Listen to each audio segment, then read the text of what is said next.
In October 2018, the Department for Education tweeted this image, claiming that funding for schools had increased dramatically over time.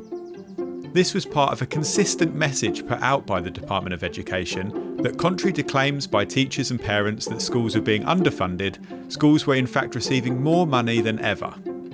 This is true, however it does not account for either inflation or the growing number of pupils in schools. Inflation means that prices for goods and services go up every year, so the government has to spend more every year to keep the same level of service. Imagine I gave you £50 per week to do your shopping. If I kept this the same every year, you would be able to buy less and less food each year. To account for this, I give you a bit more every year. So if last year I gave you £50, this year I give you £52, and so on. This means you can keep affording the same amount of food. This is why, when determining whether the government really is spending more on something this year than they were previously, we need to account for inflation. Accounting for the growing number of pupils is even simpler.